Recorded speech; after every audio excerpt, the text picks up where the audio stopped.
Lauren did everything right. She saved $600 every single month for 7 years.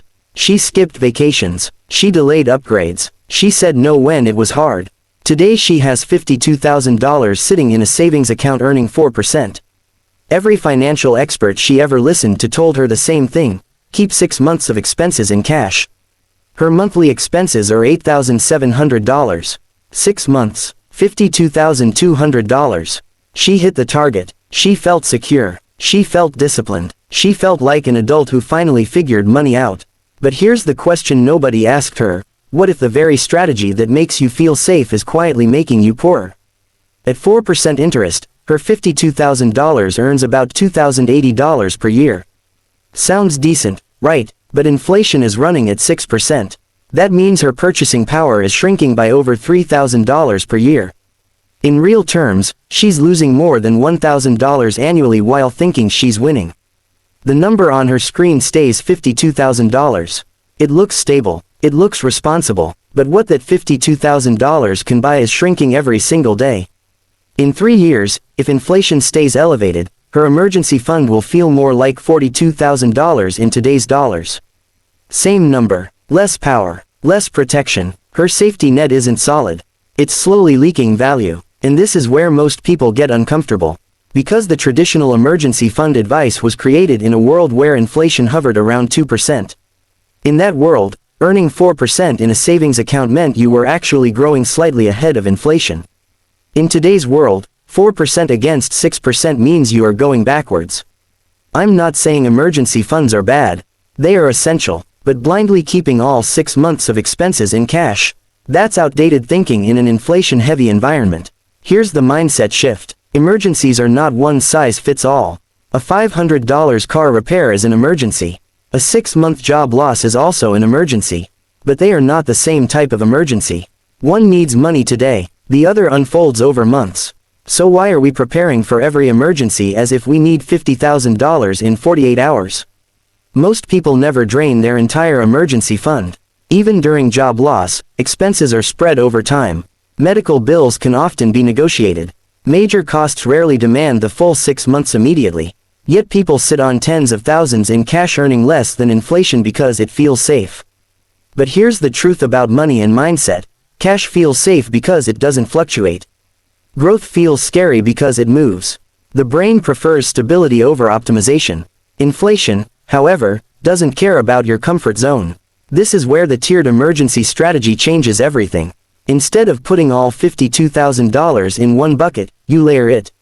Tier 1, immediate cash, $5,000 to $10,000 in a high-yield savings account.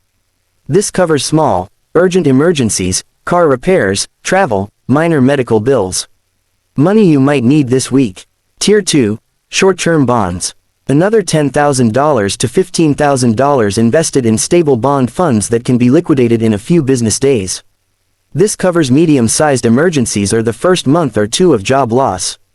Tier 3, a conservative investment portfolio. The remaining balance invested in a balanced allocation like 60% stocks and 40% bonds. This is for extended disasters, not day-one panic. It grows over time instead of shrinking against inflation. Let's do the math mindset style. If Lauren kept $10,000 in cash at 4%, she earns $400 per year. If $15,000 sat in short-term bonds averaging 5%, she earns $750. If $27,000 sat in a conservative portfolio averaging 7%, she earns $1,890. That's over $3,000 annually instead of barely keeping up and losing ground to inflation. Over 10 years, the difference compounds dramatically. The gap isn't small, it's thousands of dollars that could have strengthened her financial future. Now I can already hear the fear. What if the market crashes the same time I lose my job? That's valid, but that's why you don't invest all of it. Tier 1 and Tier 2, $25,000, are stable and liquid. That covers the majority of realistic emergencies. Tier 3 is the backup to the backup. And if you find a new job in 3 months, you probably never touch it. Instead of shrinking, it's been growing. This strategy is not about taking reckless risks. It's about aligning liquidity with probability. The probability that you need all 6 months of expenses in 72 hours is extremely low. Yet people structure their finances around that unlikely scenario. Money is not just math. It's psychology. People hoard cash because fear is louder than inflation. Inflation is silent. It doesn't send you alerts. It doesn't flash red. It just quietly reduces your purchasing power year after year. Lauren thinks she's safe, but she's paying a hidden cost for emotional comfort. And this is the deeper lesson for you watching Mindset Millionaire. Wealth is not built by blindly following old rules. It's built by adapting to new realities. Advice that worked in one economic environment may sabotage you in another. The goal of an emergency fund is security. But true security isn't just having money sit still. It's ensuring that money maintains and grows its purchasing power while still being accessible. Now let's be clear, this strategy isn't for everyone. If you have unstable income, heavy debt, or zero risk tolerance, more cash may make sense. Peace of mind matters, but if you have stable employment and can tolerate moderate fluctuations, layering your emergency fund could protect you better long term. Here's what I want you to do. First, calculate what you truly need immediately. Not 6 months. What would realistically hit you this week? That's tier 1. Second, calculate what you'd need in the first 2 months of a serious setback. That's tier 2. Third, let the rest work for you instead of against you. Revisit it once a year. Adjust as life changes. Make it dynamic, not dogmatic. The biggest risk isn't market volatility. It's rigid thinking. The world changes. Inflation changes. Opportunities change. Your strategy should too. Lauren isn't irresponsible. She's disciplined. She followed instructions. But discipline without adaptation can cost you thousands over time. Your emergency fund should protect you from disaster, not guarantee slow erosion.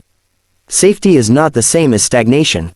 If this opened your eyes to the hidden cost of playing it safe, then you already understand what separates average thinking from millionaire mindset thinking. On this channel, we challenge outdated money rules.